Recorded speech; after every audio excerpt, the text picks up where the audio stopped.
Never go to that ranch, James. Promise me.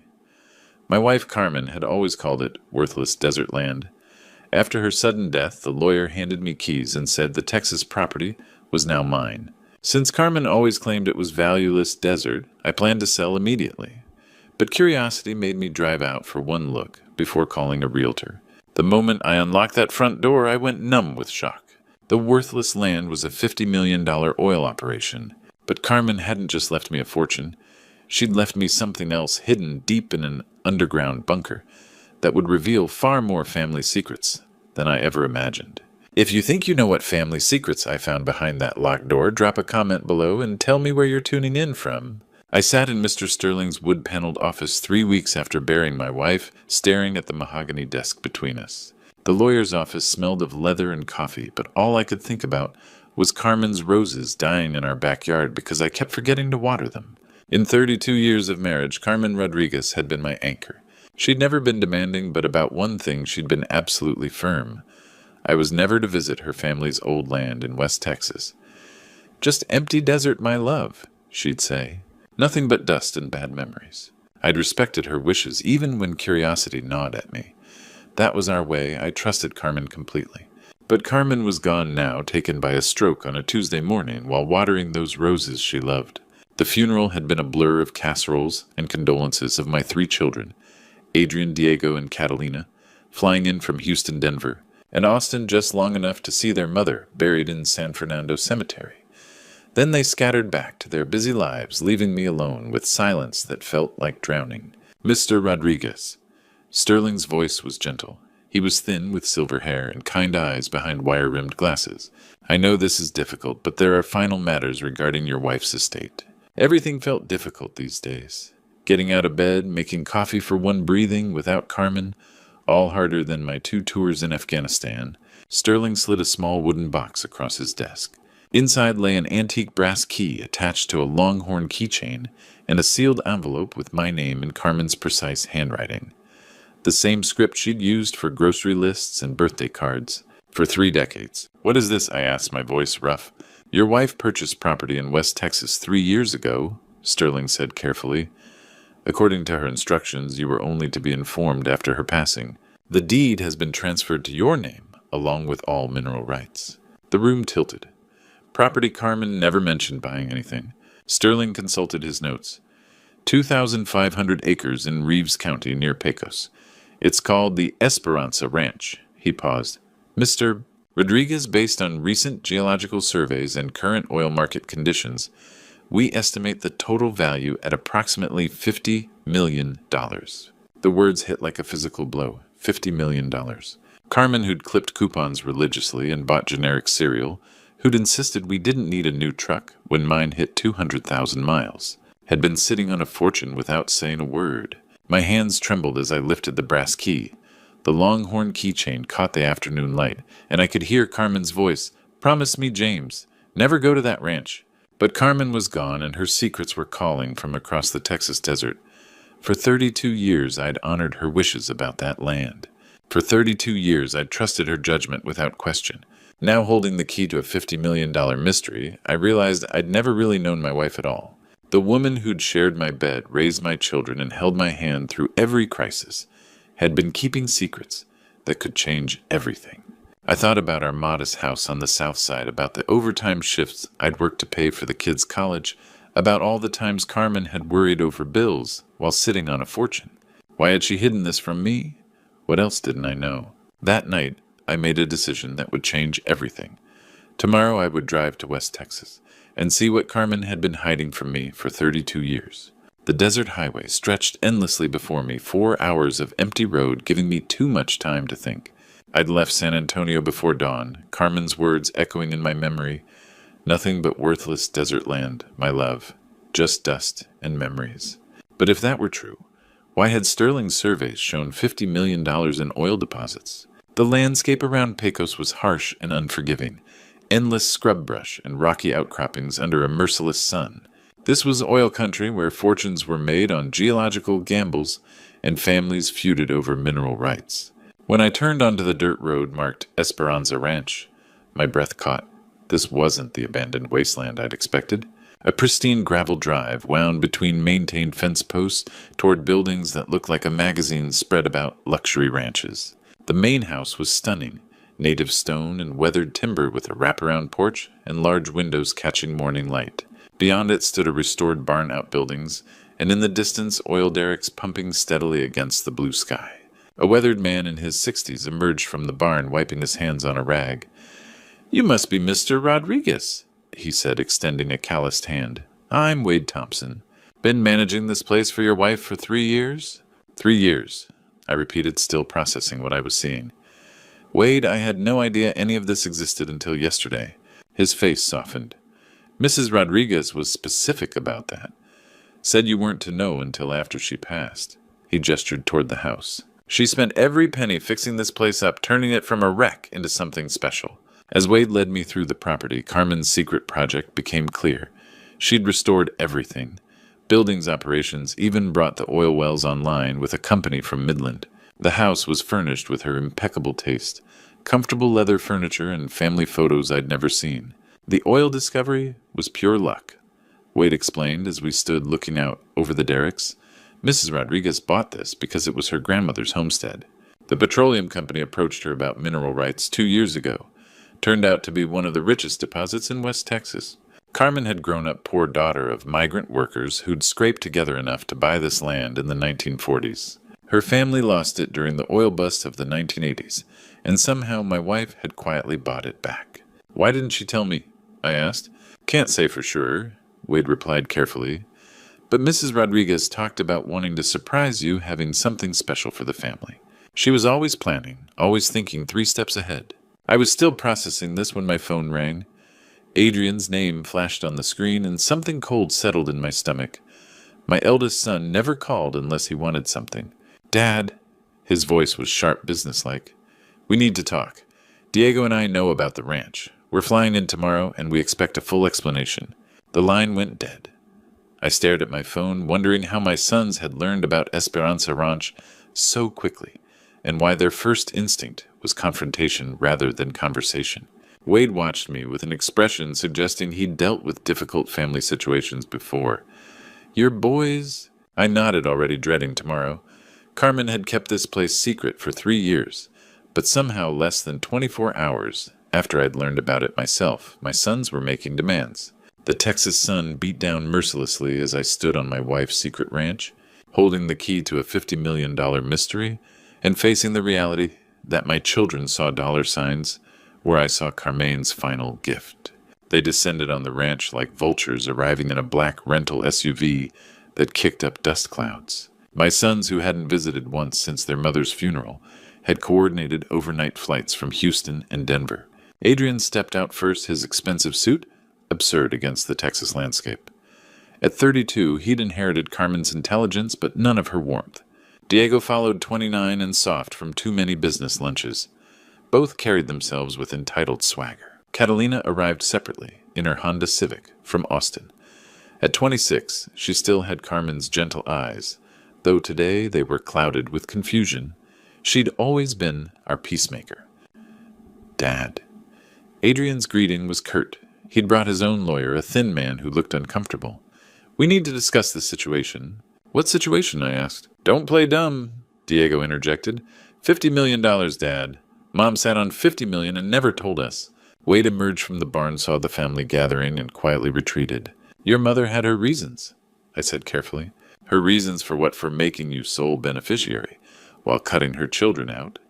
Adrian's laugh was cold. "For hiding the biggest windfall this family's ever seen?" "She didn't cut anyone out. This was her family's land. Money that should have secured our futures," Diego interrupted. "Paid off loans, helped with houses, funded college accounts." "What college accounts?" "None of you have children. You're too busy with careers to think about family." Catalina flinched like I'd slapped her. "That's not fair, Papa," she said quietly. "We're trying to understand why Mom kept this secret from all of us." Adrian sensed his opening. "Exactly, Cat. Think logically. Dad had to know. Married couples don't hide $50 million purchases. He's been playing us, acting like the grieving widower while sitting on a fortune." "That's not true," I protested. "Then explain it," Diego pressed. "Explain how Mom bought 2,500 acres without you knowing. How she managed renovations, hired staff, coordinated with oil companies, all while keeping you in the dark. I couldn't explain it because I didn't understand it myself. Carmen had been meticulous about finances, discussing every major expense. The idea she'd orchestrated this without my knowledge seemed impossible. Maybe they're right, Papa, Catalina said softly.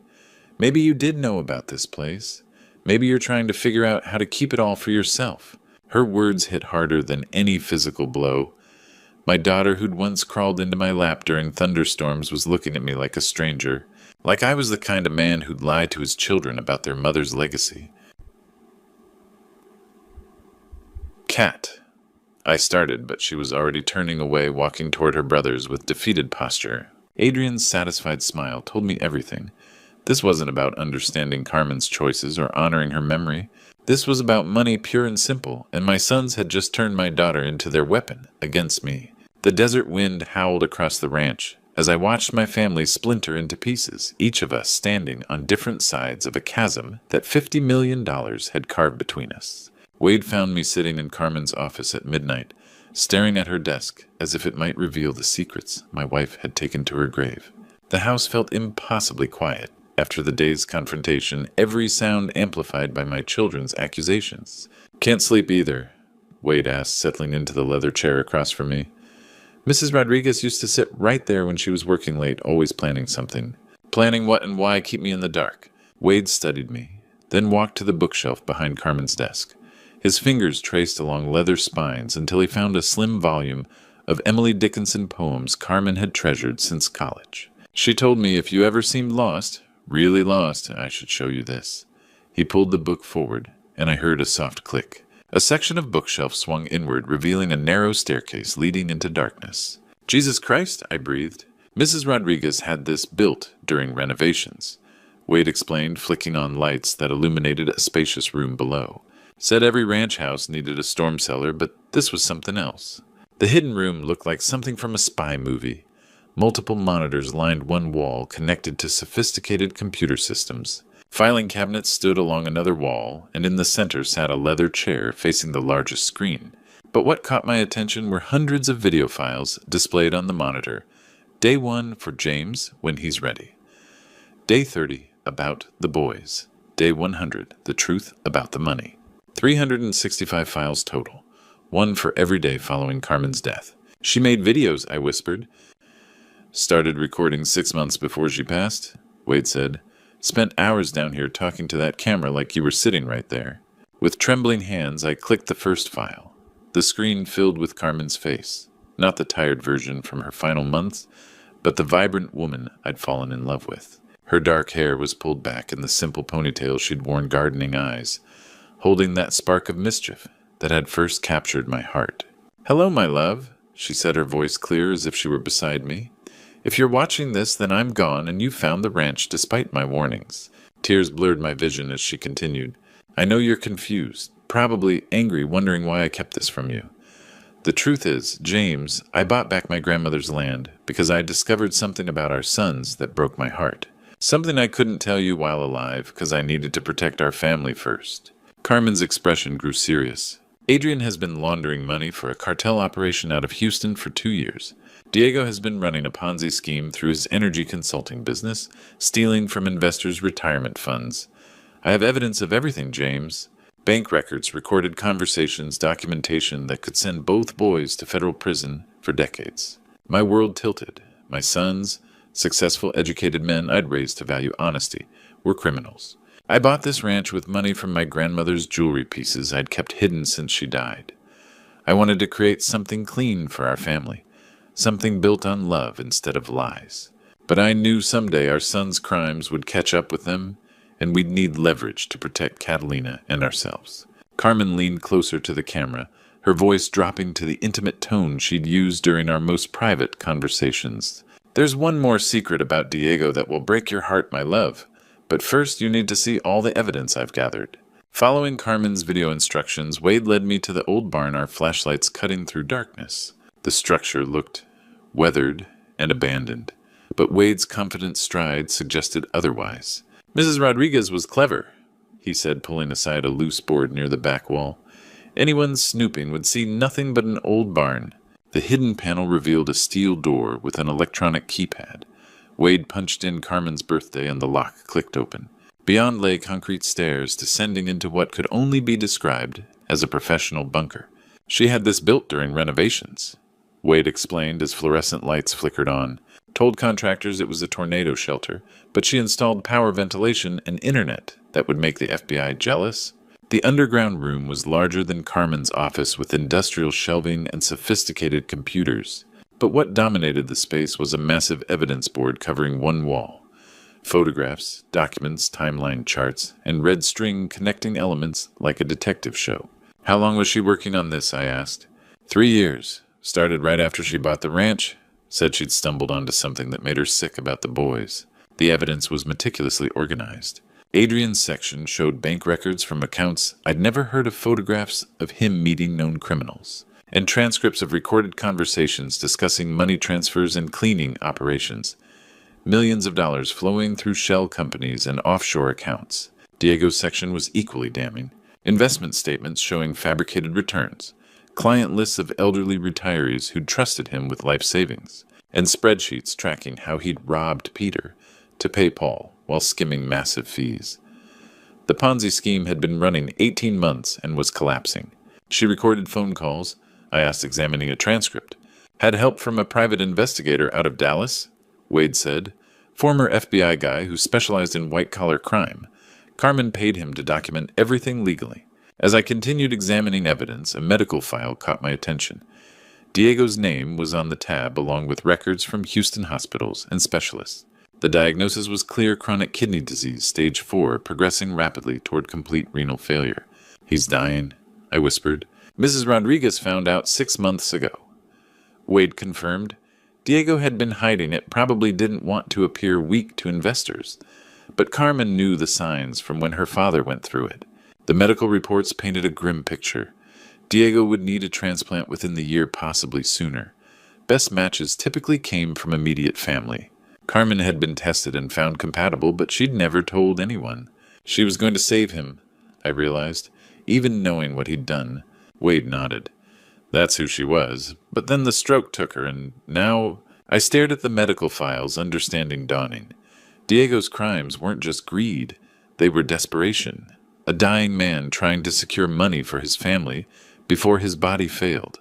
It didn't excuse what he'd done, but it explained the urgency. The meeting was set for Monday morning. Adrian and Diego arrived with their lawyers, confident they would walk away with millions. They'd convinced Catalina to drive up from Austin again, her presence clearly intended as emotional leverage against me. I sat at the head of the conference table in the ranch's dining room, which Wade had transformed into a professional meeting space. Across from me, representatives from Lone Star Energy waited with contracts and geological surveys spread before them.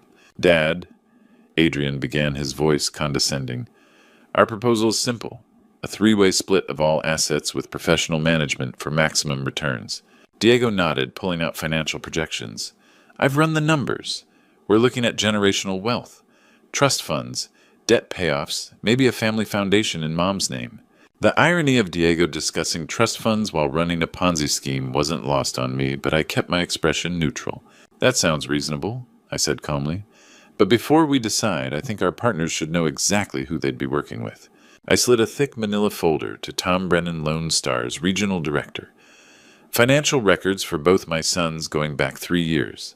Thought you might want to review them before any long-term agreements. Adrian's smile faltered as Brennan opened the folder. Bank statements, transaction records, recorded conversations. Everything Carmen had documented about their crimes. What the hell is this? Adrian demanded. Evidence, I replied. Evidence that my eldest son has been laundering money for a Mexican cartel using his law practice as a front. And evidence that Diego has been operating a Ponzi scheme defrauding elderly investors. The room fell silent except for pages turning. Brennan's expression grew increasingly grim. These are serious allegations, Diego said, voice shaking. Dad, you can't believe... I believe what the evidence shows... I interrupted. Phone records, bank transfers, witness statements. Your mother spent 3 years building an airtight case. Catalina stared at her brothers in shock. Is this true, Adrian, Diego? Their silence was more damning than any confession. Brennan closed the folder and stood. Mr. Rodriguez, Lone Star Energy cannot continue our partnership under these circumstances. We're terminating all contracts pending legal review. He gathered his materials and headed for the door. Wait, Diego called. You can't just... We don't do business with criminals, Brennan replied without turning. As the oil executives departed, Adrian turned on me with fury. You son of a bitch. You've destroyed us. Do you know what you've done? I've protected this family's reputation, I said. Something you should have considered before becoming criminals. Catalina was crying, the weight of her brother's betrayal sinking in. How could you lie to all of us? But Diego wasn't listening. His face had gone ashen, and he was clutching his side, breathing in short, painful gasps. Diego, I said, anger immediately replaced by concern. He tried to stand, took one step, and collapsed. As the oil executives walked away and Adrian screamed about lawsuits, Diego clutched his side and fell to the floor. Call 911, I shouted, my anger instantly replaced by fear. The ambulance ride to San Antonio felt like the longest hour of my life, watching Diego's face grow paler with each passing mile. The paramedics worked efficiently monitoring his vitals while radioing ahead to University Hospital, but I could see the concern in their eyes as his blood pressure continued dropping. Adrian rode in his own car behind us, his earlier fury replaced by the kind of fear that only comes when you realize money means nothing if you lose the people you love. Catalina had insisted on riding with me in the ambulance, holding Diego's hand and whispering prayers in Spanish, something she hadn't done since childhood. His kidneys are shutting down, one of the paramedics explained as we pulled into the hospital's emergency bay. We need to get him into dialysis immediately. The next few hours blurred together in a haze of medical terminology and waiting room coffee. Dr. Sarah Brennan, the hospital's chief nephrologist, emerged from Diego's room with the kind of expression that meant serious conversations were ahead. Mr. Rodriguez, she said, pulling me aside, your son is in end-stage renal failure. Without immediate intervention, we're looking at weeks, not months. What kind of intervention? I asked, though I already suspected the answer. Kidney transplant. Diego's been managing this condition for months, probably longer, but the stress of today's events pushed his system over the edge. We need to find a compatible donor as soon as possible. Adrian appeared at my shoulder, having caught the tail end of the conversation. What are his chances? With a good match from a family member, excellent. The surgery is routine, and recovery time is typically 6 to 8 weeks for both donor and recipient. Dr. Brennan explained the testing process as nurses drew blood from Adrian, Catalina, and me. The compatibility screening would take several hours, but family members had the best odds of being suitable donors. I should have seen this coming. I said more to myself than anyone else. Carmen knew. She'd been tested and found compatible, but she never told him. Mom knew Diego was sick, Catalina asked, her voice small. She knew everything, I replied.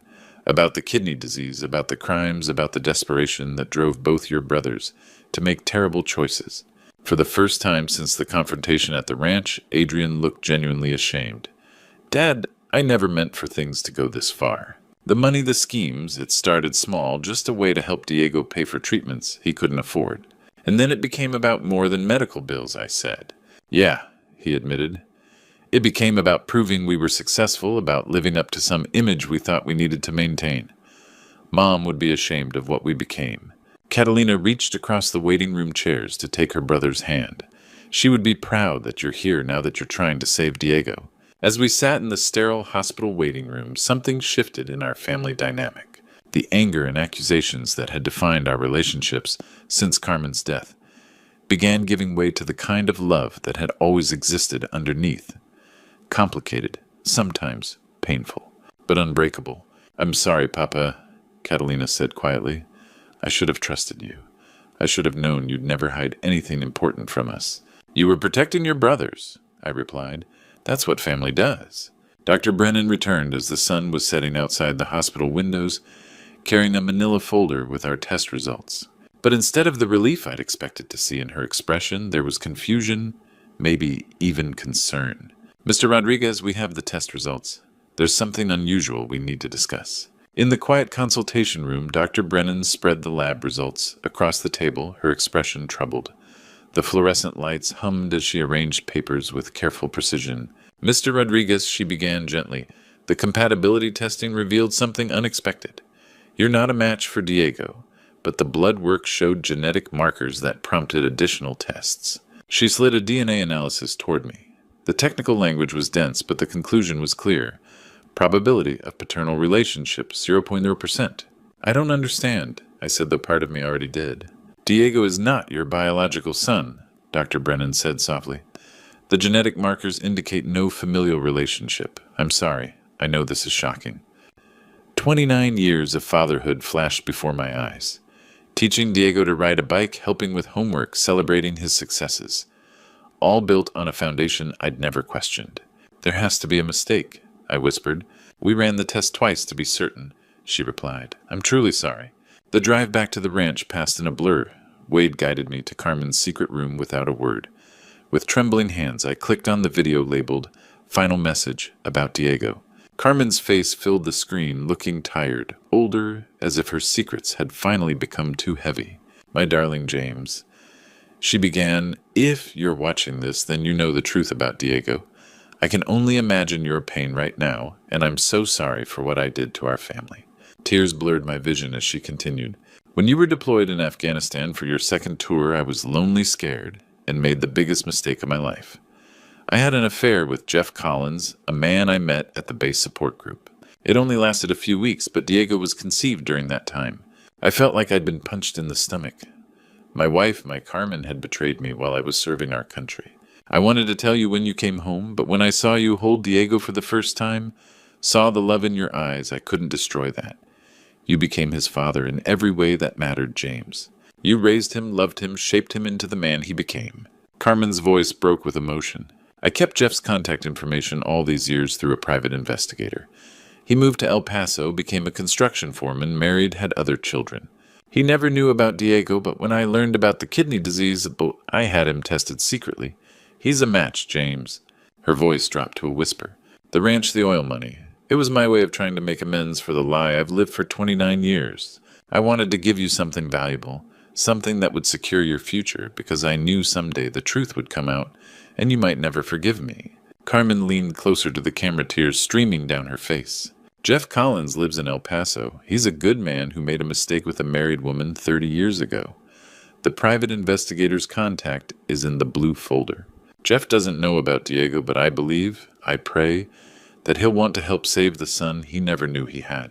The screen went dark, leaving me with a truth that had shattered everything I thought I knew about my marriage, my family, and my life.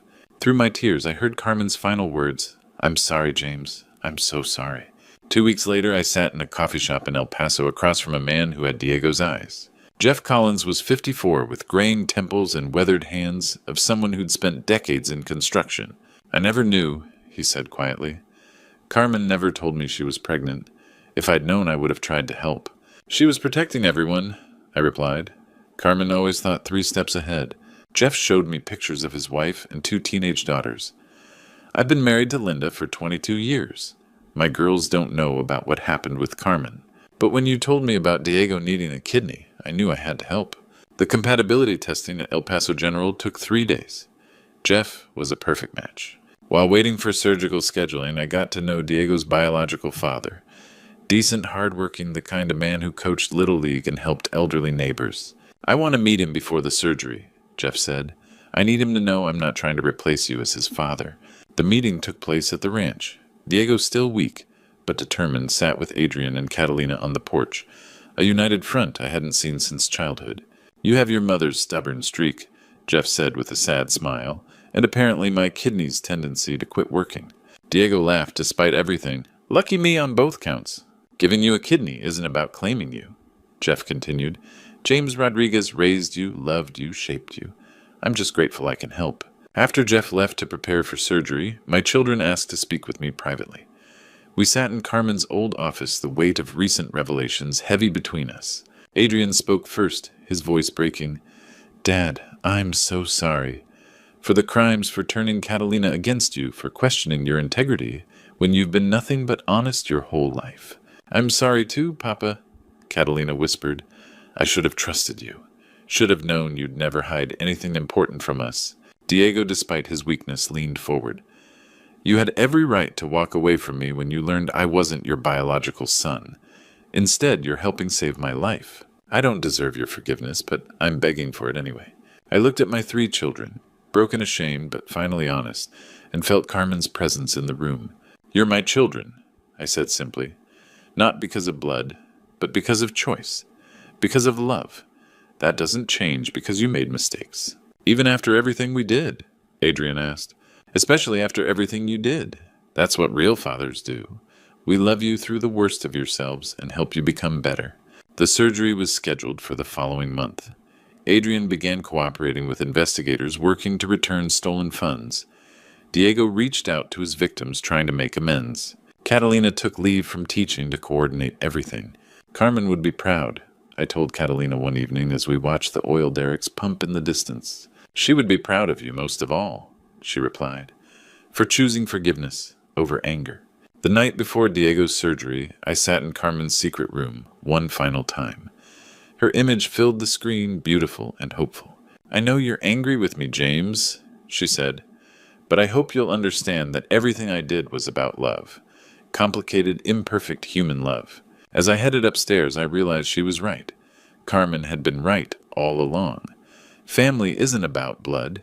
It's about the people who choose to love you, protect you, and never give up on you. Even from beyond the grave, she was still teaching us what really mattered. The oil derricks continued their rhythm outside, pumping wealth from the earth Carmen had reclaimed. But her real treasure wasn't measured in dollars. It was the lesson that love, forgiveness, and second chances could heal even the deepest wounds. Looking back on everything that happened after Carmen's death, I realized how close I came to losing my family forever. The secrets, the lies, the money, they nearly destroyed us all. But sometimes God has a way of using our darkest moments to teach us the most important lessons. Don't be like me, friends. Don't let pride and anger blind you to what really matters.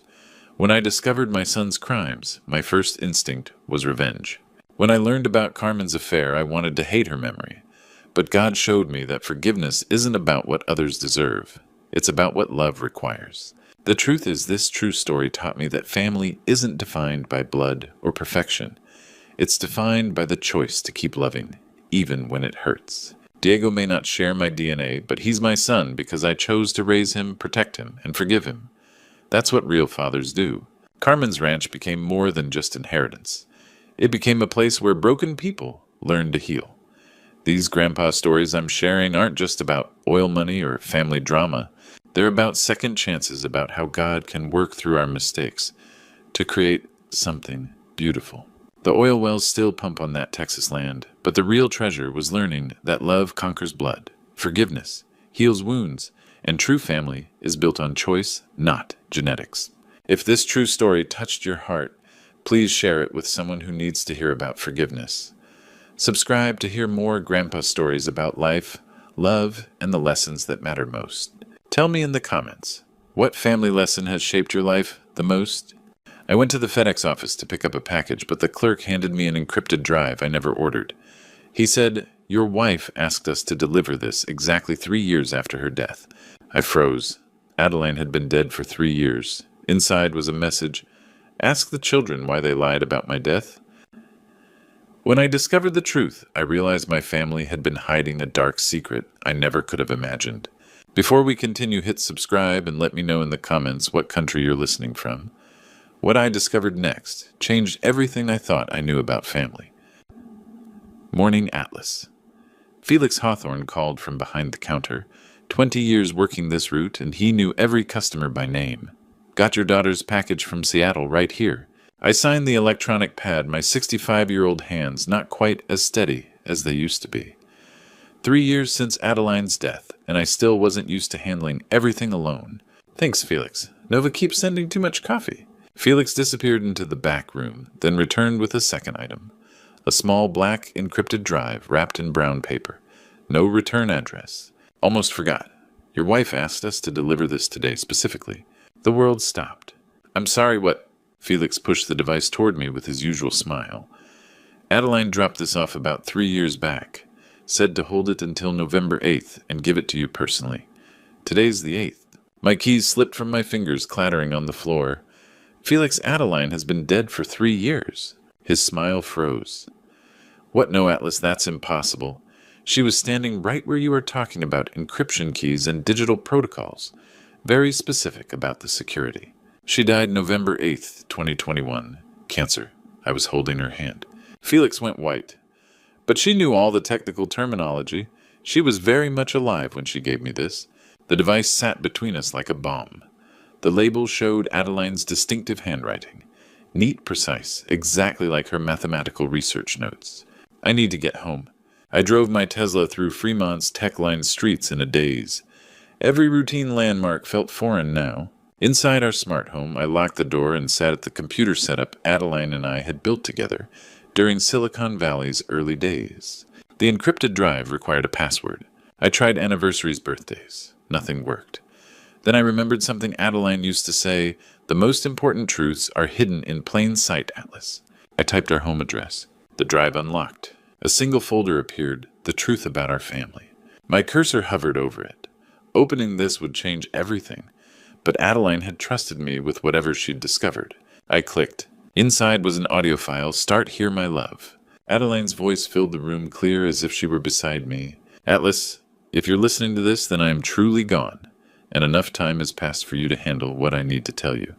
I'm sorry for the shock this must cause. I arranged this delivery through Felix because I knew he'd remember me and confirm my identity. You needed proof this came from me." Her voice wavered slightly.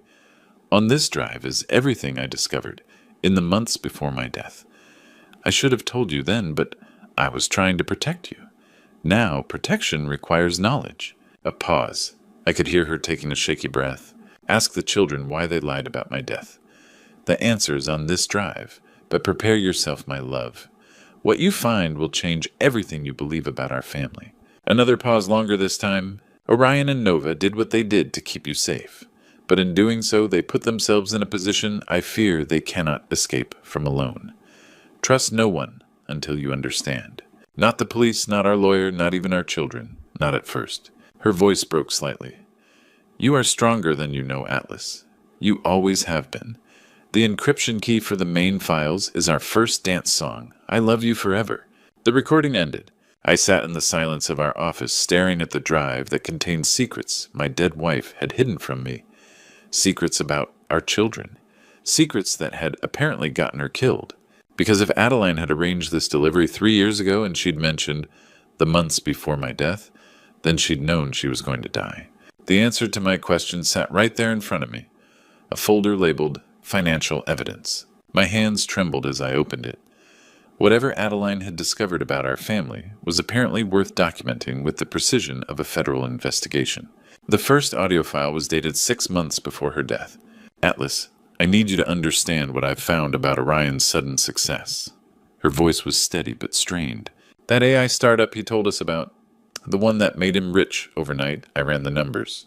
The company barely exists, but $89 million has moved through cryptocurrency exchanges using shell companies registered to our home address." Our address. Someone had been using our home as a front for massive financial fraud. Bank records filled my screen, statements showing systematic withdrawals from my retirement fund transfers. I'd never authorized digital signatures that looked like mine but weren't. The dates matched Orion's lifestyle changes perfectly. The house in Los Altos Hills, the expensive cars, Reina's designer, everything.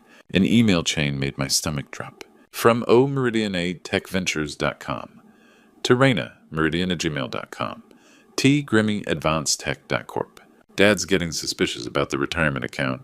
We need to accelerate the timeline. Reply from tgrimadvancedtech.corp. Handle your father. Reina knows what to do if he becomes a problem. Reply from ReinaMeridian@gmail.com. Don't worry about Atlas. Mom's the real threat. She's been asking too many questions. Mom's the real threat. They'd been planning this. My son, my daughter-in-law, and someone called TG, who apparently ran the whole operation. And Adeline had gotten too close to the truth. The final audio file was dated 2 weeks before her death. Adeline's voice was weaker now, frightened. "I confronted Orion yesterday, showed him the evidence. He didn't deny it, just said it had gotten out of hand. But then he said something that terrified me. The TG wouldn't let him stop, now that they were in too deep." Her voice dropped to a whisper. "My cancer medication tastes different lately, Atlas. The pills Orion picks up from the pharmacy for me. I'm getting sicker faster than the doctors predicted. I think someone's been tampering with them. The cancer medication. Orion had insisted on handling all her prescriptions, said it was the least he could do to help. If something happens to me, you'll know it wasn't the cancer. Protect Nova. She doesn't know anything. But Atlas, whatever you do, don't trust Orion. Our son isn't who we thought he was. The recording ended. I sat in the darkness, the weight of betrayal crushing me. The boy I'd raised, taught to code, been so proud of. He'd been systematically stealing from me while poisoning his own mother. $89 million. My retirement fund. Adeline's life. All sacrificed for whatever scheme this TG person was running. Outside car doors slammed shut. Heavy footsteps crunched across the gravel driveway, moving with purpose toward my front door. Multiple sets of footsteps. They weren't here to talk. The front door exploded inward as I grabbed the encrypted drive. 3 men in tactical gear swept into my living room. Professional. Armed. I had maybe 10 seconds before they reached the office. Adeline's warning echoed, "Trust no one until you know the truth." I shoved the drive into my jacket and bolted for the back door. My phone triggered our smart home's rear exit, just as boots thundered upstairs. "He's not here. Check the office." I slipped through the back garden, staying low behind the hedge. My Tesla was probably compromised. Instead, I sprinted toward the neighbor's fence, grateful for those morning walks with Adeline. There, moving toward Stevenson Boulevard, I vaulted the fence, landing hard in the Johnsons' yard. Their German shepherds barking covered my escape as I flagged down an Uber. 24/7 internet cafe on Pacific Commons. Drive fast. Through the rear window, 2 black SUVs tore from my driveway. They'd searched systematically, but wouldn't expect me to go deeper into the tech district. The cafe was perfect. Anonymous, crowded. I paid for a back corner station and immediately started uploading Adeline's files. Google Drive, Dropbox, iCloud, my old university server. If they wanted this evidence, they'd have to find it everywhere. "Excuse me, sir." The manager approached nervously. "Some men outside are asking about you." They showed badges. Badges. Of course, TG's operation had law enforcement credentials. "Is there a back exit?" "Through the kitchen." I was already moving. The kitchen led to a service alley connecting to Pacific Commons Shopping Center. From there, I could blend into the evening crowd of tech workers. But I needed height, perspective. The parking garage across from the Apple store rose 6 stories. From the top level, I could see the whole district. 4 SUVs, at least 12 men. They had the cafe surrounded, expanding their search grid. I was trapped. Then I noticed the security camera mounted on the northeast corner. Red recording light blinking steadily. If something happened here, there'd be evidence. These people operated in shadows. They wouldn't risk exposure. I walked directly under the camera and waited. 5 minutes later, the SUVs pulled away. My phone buzzed. Dad, are you okay? I heard about a break-in at the house." Orion. The same voice that used to call from college needing coding help. The same voice that had thanked me at his wedding. The same voice planning my death in those emails. "I'm fine, son. Just shaken up. Where did you hear about it?" "It's all over the neighborhood app. This is serious. You can't stay at the house. Come stay with Raina and me until police figure out what happened." "The police? Right. Probably on TG's payroll, too." "That's thoughtful. Let me grab a few things first." "No, Dad. Don't go back there. It's not safe. I'm sending a car for you right now." "What's your location?" He was trying to find me. The concerned son act was perfect, but I could hear something else underneath. Urgency. Desperation. Fear. "I'll call you back. I need to think." I ended the call and stared at the phone. My own son was hunting me. The boy I'd taught to code was using every digital tool at his disposal to track me down. But he'd forgotten something important about his old man. I'd been writing algorithms since before he was born. Time to remind him who taught him everything he knew. My son's voice sounded concerned, but I had learned not to trust anyone. 20 minutes later, I sat across from Orion at Blue Bottle Coffee in Palo Alto. The cafe buzzed with venture capitalists and startup founders providing perfect cover. But I had to be careful. But one wrong word could put me in immediate danger. "Dad, you look terrible." "Are you hurt?" Orion reached across the table, concern etched on his face. I remembered that expression from his childhood. The same worried look when he'd broken something and blamed Nova. "I'm fine, just shaken up." I kept my voice steady. "The police said it was probably random. Burglars looking for electronics? That's what I heard on the neighborhood app." He leaned forward. "But Dad, you can't stay at the house alone. It's not safe." Interesting. How had he known I wasn't staying at the house? I hadn't mentioned leaving. "You're probably right. I was thinking of getting a hotel room for a few days." "No need for that. Come stay with Raina and me. We have plenty of space." The same house bought with my stolen retirement money. That's generous, but I don't want to impose. Besides, I should probably stay close to home in case the police need anything. Orion's eyes flickered with something. Frustration. What could they possibly need? It was just a break-in. Well, they asked about Mom's old research files. Apparently, the burglars spent a lot of time in the office. I watched his reaction carefully. Strangest thing, they seemed to know exactly where to look. His coffee cup rattled slightly against the saucer. Mom's research. Why would burglars care about mathematical theorems? That's what I wondered. Unless... I paused as if a thought just occurred to me. Unless someone told them those files contained something valuable. Dad, you're being paranoid. Am I, because the police mentioned something interesting? They said this kind of targeted search usually means inside information. I kept my tone conversational, concerned father seeking advice from successful son. Orion shifted in his chair. Inside information from who? Someone who knew the house layout, knew where Mom kept her important documents. I sipped my coffee casually. Someone who had access. Dad, you're scaring yourself. Why don't we go back to my place? Raina's making dinner. He was trying to get me isolated, away from public spaces. Actually, I should probably check on Nova first. Make sure she knows what happened. I pulled out my phone. I'll call her now. No. Orion's hand shot across the table, stopping me. I mean, she's probably at work. Time difference and all. Maybe wait until tonight. Why wouldn't he want me calling Nova? That's when I noticed his other hand. He'd been texting someone under the table. His thumb moved frantically across the screen. You know what, son? You're right. I am being paranoid. I stood up slowly. Thanks for the coffee. I think I'll head to that hotel after all. Which hotel? I should know where you're staying. I'll figure it out. Probably something near the airport. As I walked toward the exit, I caught Orion's reflection in the window. He was still texting, his face tight with concentration. I'd almost reached my car when I heard her voice. Hello, Atlas. Raina stood beside a black Mercedes, her smile cold as Silicon Valley fog. She was dressed in expensive business attire, every inch the successful tech executive. We need to talk. Raina's smile was ice cold as she approached, clearly in control. I was hoping we could avoid this conversation, Atlas. But Orion tells me you've been asking uncomfortable questions. I glanced back at the cafe. My son was inside phone, pressed to his ear, watching us with the expression of someone in over his head. Questions about my retirement money, about my wife's death. Those seem reasonable. Your wife's death was unfortunate but necessary. Her voice carried no emotion. Adeline was brilliant, but she couldn't leave well enough alone. The casual admission hit like a physical blow. This woman had sat at my dinner table, called me dad, and murdered my wife. You killed her? I solved a problem. Adeline discovered our operation 6 months before her cancer diagnosis. The cancer just gave us convenient cover. And Orion, your son is ambitious, greedy, weak, but he's not a killer. That required actual vision. She gestured toward her Mercedes. Get in. We're discussing terms at my office. What terms? You have Adeline's evidence files. I want them back. And if I refuse... Raina showed me a photo that froze my blood. Nova bound and gagged in what looked like a warehouse. Your daughter is very pretty. Tragic if something happened to her. They had Nova, my innocent daughter who'd never hurt anyone.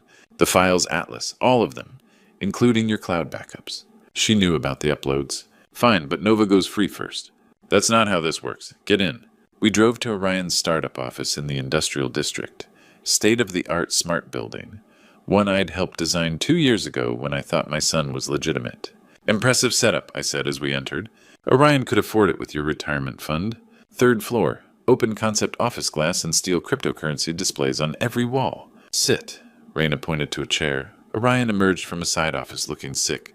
Dad, I never wanted... Shut up. Raina's voice cut like a blade. Your father is transferring Adeline's files to our servers. She pulled up a workstation. I need your cloud passwords, all of them. But I was studying the room's smart systems, the same network I'd helped design. My phone connected automatically. I still had administrative access. You know Raina, Orion really spared no expense on this place. I triggered the fire suppression system. Halon gas flooded the room. Emergency lighting activated, elevators locked down. What did you do? Raina spun around, eyes wide. Emergency protocols. In 30 seconds, this floor seals and ventilation shuts down. Orion ran for the stairs. Smart. He remembered the schematics. Raina lunged at me, something metallic flashing. I dove behind a server rack as the room's communications went dark. My override had cut their network phones everything. You think this changes anything? I still have your daughter. I reached the server room, fingers flying across the emergency console. All building systems controlled from here, including external communications. Cut their communications, their whole operation falls apart. My phone buzzed, one call getting through. Dad, Nova's voice, terrified. Dad, help me, they have me. The line died, but I'd heard something in the background. Something that told me exactly where they were keeping her. I had to find help, but Adeline's warning echoed trust no one. But hiding in that server room, I remembered something else from her recordings. There are still good cops, Atlas. Find Detective Sage Hunter. 20 minutes later, I sat in a secure room at the FBI field office. The background noise from Nova's call had been crucial. The distinctive Bay Bridge foghorn. They were holding her near the waterfront. Mr. Meridian, we've been hoping you'd contact us. Detective Hunter had sharp eyes and the steady presence of someone you'd want in a crisis. You know about Raina. We've been investigating Thaddeus Grimm for 3 years. Agent Cypher Kane spread files across the table. Your son's startup is just one piece of a larger operation. Grimm runs Advanced Tech Corporation, Hunter explained. Surface-level legitimate venture capital. Underneath, money laundering using Silicon Valley startups as fronts. Your son's company was perfect, young, desperate for funding. And Raina Castellano, her real name. Grimm's top lieutenant, specializes in compromising targets. She's been working your family for 5 years. 5 years, since before she met Orion. Detective Ravencross feeds them information from inside, Kane continued. Every time we got close, she'd tip them off. So you can't trust your own people. We can't trust Cross, but we've been building a parallel case. Hunter leaned forward. Are you willing to help us end this? They have my daughter. We know where. Kane pulled up satellite imagery. Grimm owns a warehouse complex near Pier 33. Tech equipment storage officially. Sensitive operations unofficially. The building looked like a fortress. Raina will want an exchange. Your evidence for Nova's life. We can use that. You want me to walk into a trap. A trap we control. But we need inside information, building layouts, security systems. I thought about the integrated systems I'd designed throughout Silicon Valley. I can help with that? Good. Because we have another problem. Hunter's expression darkened. They're moving operations tonight. If we don't act in the next few hours, Grimm's entire network disappears. What about Nova? If they're running, they won't leave witnesses. Ice water in my veins. My daughter wasn't just kidnapped. She was on borrowed time. What do you need? Everything about their technology, security, psychology. Raina thinks she's smarter than everyone. That's her weakness. And Grimm. He trusts Raina completely. Doesn't know she's been skimming from the operation building her own nest egg. Hunter checked his watch. 2 hours before they start moving assets. If we're saving Nova and taking down this network, it's tonight. Then let's go. Orion's house looked peaceful from the outside, but I knew it was a fortress. The Los Altos Hills mansion sat behind electronic gates, every inch the Silicon Valley success story. State-of-the-art security AI systems, motion sensors that could detect movement at 50 yards. But I'd helped design some of those systems. Remember, we go in quiet, Agent Kane whispered through my earpiece. FBI tactical is positioned, but we need Nova safe first. I studied the building from across the street. 2 years ago, Orion had asked for my security advice. I'd been so proud thinking my son wanted his old man's expertise. Now I realized he'd been planning betrayal even then. There, I pointed to the north wall. Blind spot in camera coverage. Motion sensors have a 3-second delay on that angle. We moved quickly, staying low. My 65-year-old knees protested, but adrenaline carried me forward. Nova was inside, terrified and alone. The external cameras were easy. I still had backdoor codes from my consulting work. A few keystrokes, and the security system showed empty lawn. The laser grid in the main hallway was new but predictable. I'd taught Orion about security redundancy. He'd learned too well. We crawled under the beams, following paths I'd mapped from memory. The house hummed with servers and climate control. Nova's voice came from below us, faint but unmistakable. Dad, are you there? The basement server room. Most secure location surrounded by electronic countermeasures. I found the hidden access panel behind the kitchen pantry. Another feature I'd suggested. Stairs led to a high-tech bunker. Nova sat tied to a chair, tears streaming, but her eyes lit up when she saw me. Dad, I'm here, sweetheart. I cut her restraints, pulling my daughter into a fierce hug. Dad, I heard them talking. Orion's been planning this for years. Grimm promised him everything. Money, power, new identity if they had to run. It's okay, we're getting you out. Not so fast. Orion stood in the doorway, unrecognizable. Cold eyes calculating expression. A pistol in his right hand. I really hoped it wouldn't come to this, Dad. Orion, please. She's your sister. Sister. We're not even real family anymore, Dad. Blood doesn't mean anything when you've been living a lie your whole life. He stepped forward, gun steady. You both know too much now. I raised you better than this. You raised me to be weak, to follow rules, care about feelings. Grim taught me what really matters. Power control, taking what you want. His voice turned bitter. You know what's funny, Grim's been more of a father to me than you ever were. He saw my potential when you just saw disappointment. The words hit like physical blows, but they gave me an idea. You're right, son. Grim taught you well. My phone was still connected to the house systems. While Orion gloated, I triggered automated lockdown. Steel shutters slammed over windows. The door sealed electromagnetically. Emergency lighting bathed everything red. What did you do? Orion spun panic, replacing confidence. Activated your own security against you. Something Grim never taught. Always know your environment better than your enemy. The gun wavered. This doesn't change. Agent Kane moved like lightning, disarming Orion before he could finish. My son collapsed to his knees, finally looking like the scared boy I remembered. It's over, Orion. No. Barely a whisper. Grim will never let this end. He'll kill all of us before letting his operation fall apart. Heavy footsteps echoed above us. Multiple sets moving with military precision. Game over, Atlas. Thaddeus Grimm's voice carried through the intercom, cold and amused.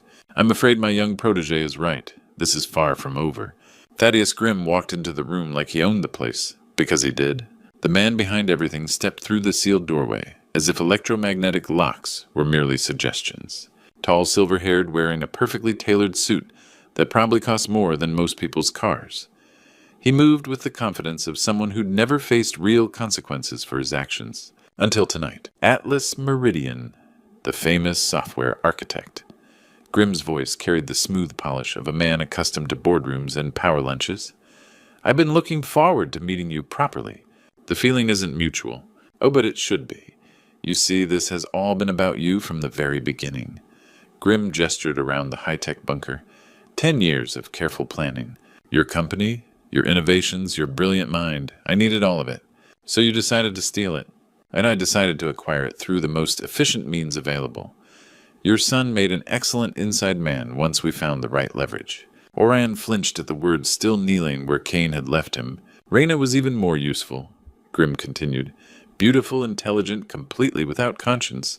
The perfect handler for a weak-willed mark like Orion. And my wife? Grimm's expression didn't change. Adeline was brilliant, but inconvenient. She discovered our operation 6 months before her cancer diagnosis. We simply accelerated her timeline. The casual admission of murder hung in the air like poison gas.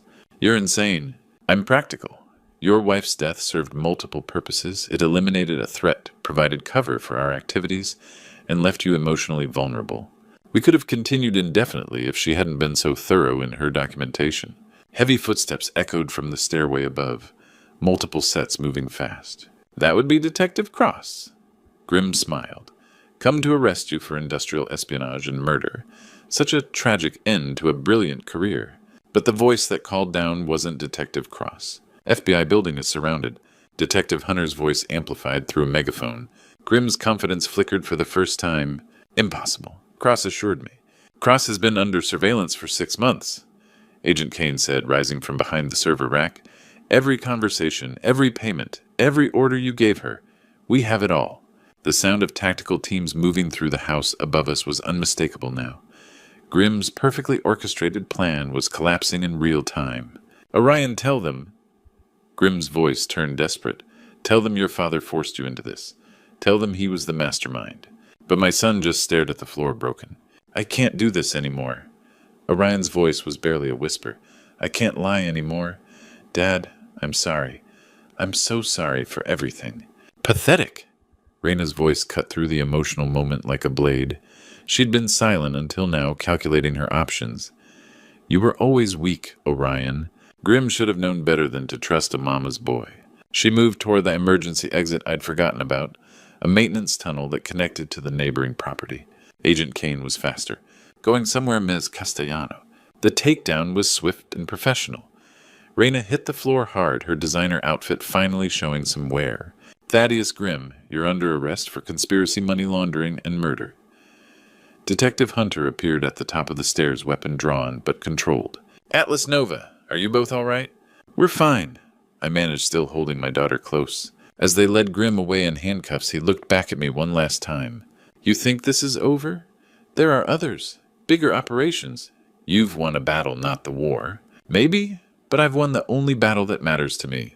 The next few hours passed in a blur of statements, evidence collection, and medical checks. The FBI had been building their case for years, and tonight's operation had given them everything they needed.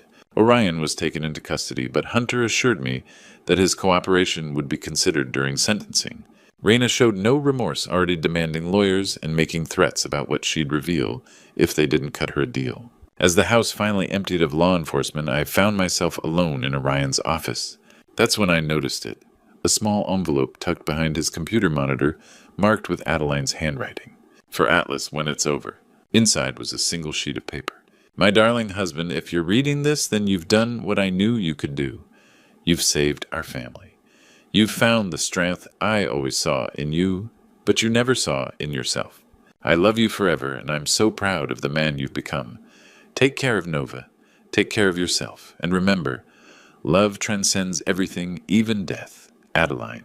I sat in that empty office and cried for the first time since her funeral. But these weren't tears of grief anymore. They were tears of gratitude. 6 months later, I stood in federal court as Grimm received his sentence. Life imprisonment without parole. Judge Martinez's voice carried absolute finality. The man who'd murdered my wife and corrupted my son finally faced justice. Raina got 25 years, showing no remorse even in shackles. Orion received 15 years reduced for cooperation. When they read his sentence, he looked at me across the courtroom, frightened, ashamed, but finally honest. I nodded to him. Not forgiveness yet, but a beginning. The $89 million recovered went back to defrauded investors. I donated my portion to a foundation educating seniors about financial fraud and cybersecurity. If Adeline's death was going to mean something, it had to protect other families. Nova moved back to California, taking a cybersecurity job in San Francisco. We had dinner every Sunday now, sharing stories about her mother, rebuilding trust that Orion's betrayal had damaged. Do you think Mom knew what was going to happen? Nova asked one evening. I thought about Adeline's final message, her careful arrangements to protect us even after death. Your mother understood that love isn't just emotion. It's choosing someone else's well-being above your own every single day. I started teaching cybersecurity at the local senior center. Every Tuesday and Thursday, helping people my age navigate the digital dangers that had nearly destroyed us. It was Adeline's work, using knowledge to protect the vulnerable. Sundays after dinner, I'd visit Adeline's grave in the hills above Fremont. The simple headstone read, Beloved Wife, Mother, and Truth Seeker. Thank you for trusting me with the truth, I'd tell her. Thank you for believing I was stronger than I knew. From the cemetery, you could see the tech companies below, places where dreams were born and sometimes corrupted. But you could also see neighborhoods where families lived, children played, people like us built lives worth protecting. I'd learned that family isn't about blood. It's about people who stand by you when everything falls apart, who trust you with secrets, who believe in your strength when you don't. Detective Hunter and Agent Kane became friends. Monthly coffee meetings sharing stories about justice served. They'd shown me there were still good people fighting for what's right. Technology should serve humanity, not destroy it. That lesson I passed to students, to Nova, to anyone who'd listen. Our tools should strengthen families and protect communities, not tear them apart for profit. Sitting in my apartment that evening, looking at Adeline's photo, I realized something profound. She wasn't really gone. Her love, wisdom, and fierce protection lived on in every choice I made, every person I helped, every moment I chose truth over convenience.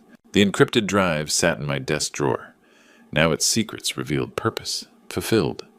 But Adeline's real inheritance wasn't digital evidence. It was knowledge that love transcends everything, even death itself. And sometimes the greatest gift you can give someone is the chance to discover their own strength. The cemetery overlooked Silicon Valley's gleaming towers, but from up there you could see what really mattered.